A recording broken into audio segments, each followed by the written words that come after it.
Shalom, Bapak Ibu Saudara. Renungan kita pagi hari ini, saya perlu berikan sedikit penjelasan dulu. Kalau Bapak Ibu Saudara mempunyai pandangan bahwa puluhan ribu denominasi yang ada sekarang itu adalah gereja, seperti yang Yesus maksud, aku akan mendirikan gerejaku, maka saudara skip aja lah ya, renungan ini bukan untuk saudara. Tapi kalau Bapak Ibu Saudara punya pandangan bahwa puluhan ribu denominasi yang ada saat ini merupakan pecahan daripada gereja karena ada serangan serigala ganas seperti tertulis dalam Kisah Para Rasul 20 ayat 30, di mana ada beberapa pemimpin yang dengan ajaran palsu menarik murid-murid kepada diri mereka sendiri dan mereka bangun kerajaan sendiri. Kalau saudara punya pandangan seperti itu, nah barangkali renungan ini bisa menjadi masukan lah buat saudara ya. Nah, renungan saya hari ini adalah mengenai dari mana datangnya aturan orang Kristen harus datang hari Minggu ke gedung denominasi tertentu. Ada juga yang mengatakan harus mengasih persembahan tertentu karena ada tertulis hari pertama minggu itu kumpulkan uang ya. Nanti saya akan singgung sedikit itu ya. Nah, jadi dari mana ini aturan ini sebenarnya ya? Aturan orang Kristen harus ibadah hari Minggu. Karena Yesus kasih aturan bahwa ibadah itu harus dalam roh dan kebenaran. Di waktu Yesus di Yohanes pasal 4 itu berbicara dengan perempuan Samaria. Perempuan Samaria punya konsep agamawi, yaitu bahwa kebaktian atau ibadah atau penyembahan itu haruslah kalau orang Samaria di Gunung Gerizim. Kalau Yerusalem, orang Yahudi katanya kau harus bilang Yerusalem di Bait Suci. Ya memang begitu aturan hukum Musa kan. Nah, Yesus bilang ada saatnya perempuan bahwa ibadah itu bukan soal di gunung ini, di tempat ini, aturan itu bukan begitu. Ibadah itu waktunya dan saatnya sudah tiba adalah di dalam roh dan kebenaran. Artinya di dalam realita atau esensi daripada spirit, dalam batin ya, roh itu ya. Kemudian kebenaran itu artinya realita, bukan dalam simbol, bukan dalam bayangan, bukan dalam nubuat-nubuat, tapi realitanya lah ya. Karena Yesus bilang I am the truth, akulah realita itu ya. Nah, itu adalah aturan yang Yesus berikan kepada kita murid-muridnya. Jadi kalau kita mau beribadah itu adalah mengikuti pimpinan Kristus setiap detik, setiap hari ya. Kemana aja Kristus mau tuntun. Wahyu pasal 14 ayat 4 itu mengatakan begitu. Kita mengikuti anak domba kemana saja dia pergi. Bukan ke gedung tertentu, hari tertentu, ngasih ritual, mengadakan ritual tertentu, persembahan tertentu dan sebagainya. Bukan begitu. Nah, itu datang dari mana aturan itu? Nah, saya mau katakan itu. Biasanya para pemimpin denominasi ini ngasih aturan itu dengan beberapa alasan. Karena hari pertama minggu itu, hari Minggu itu hari kebangkitan Yesus, betul. Tapi nggak ada aturan harus merayakan datang ke gedung denominasi hari Minggu. Kemudian, ingat ya garis bawahi kata harus itu ya. Kemudian ada yang mengatakan hari Minggu itu hari Tuhan. Nah, oke lah, saya sudah catatnya ayat-ayatnya yang muncul hari Tuhan itu ya. Yang paling utama itu Wahyu 1:10. Itu waktu Rasul Yohanes dilawat Tuhan tuh pada hari Tuhan aku dikuasai oleh roh ya. Nah, ada orang bilang hari Tuhan itu hari Minggu. Oke lah ya. Kita gantilah dulu tiap kemunculan hari Tuhan itu kita ganti dengan hari Minggu. Di Lukas 21 ayat 34 tertulis, jangan tiba-tiba jatuh ke atas dirimu hari Tuhan itu, hari Minggu seperti suatu jerat. Kan lucu kan? Saya katakanlah 1 Korintus 1 ayat 8. Paulus berdoa ya, tak bercacat sampai pada hari Tuhan, sampai hari Minggu ya.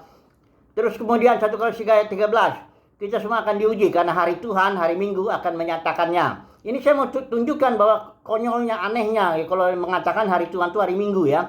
Kemudian 1 Korintus 5 ayat 5 mengatakan tubuhnya akan binasa supaya rohnya diselamatkan pada hari Minggu. Ini hari Tuhan soal.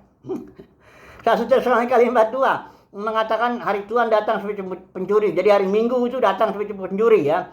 2 Tesalonika 2 ayat 2, seolah-olah hari Tuhan seolah-olah hari Minggu telah tiba ya. Terus ini kalau diganti-ganti hari Tuhan dengan hari Minggu itu agak konyol sekali ya. Ini masih ada 2 Timotius 1 ayat 2, ada Ibrani 10 ayat 25 ayat 2 Petrus, enggak salah dulu. Tapi kalau membuat doktrin hari Tuhan itu hari Minggu itu memang jadi konyol ini semuanya ya. Apalagi kalau mengatakan seperti saya sebutin aja lah Pak Stephen Tong lah ya, karena dia udah tulis di YouTube, sudah bisa lihat itu. Jadi dia bilang ini karena hari Tuhan ada tertulis itu supaya datang di Korintus itu Paulus bilang kumpulkanlah uang itu, jangan waktu datang baru dikumpulin, ada perlu bantuan untuk orang-orang kudus di Yerusalem. Jadi hari pertama minggu itu kumpulkan, taruh di rumah, bukan taruh di gedung denominasi bawah itu. Katanya, aduh ini makanya saudaraku, ini kalau sudah para pemimpin denominasi ini memaksakan diri ya, menentukan hari tertentu, gedung tertentu, kasih persembahan tertentu hari Minggu dan sebagainya itu pertanyaannya begini aja deh. Itu sebenarnya buat apa sih gunanya kebaktian hari Minggu itu di gedung tertentu, membawa persembahan tertentu, yang mengatur ritual tertentu dengan aturan-aturan tertentu, itu untuk siapa? Jawabnya sederhana, itu bukan untuk jemaat, itu untuk para pemimpin. Para pemimpin butuh yang menarik murid-murid kepada dirinya, dia butuh waktu tertentu. Dia butuh juga aturan tertentu, kasih persembahan tertentu di hari tertentu. Dia juga butuh gedung, yang butuh gedung itu bukan jemaat, itu para pemimpin itu. Gereja mula-mula 200 tahun pertama enggak ada bangun gedung.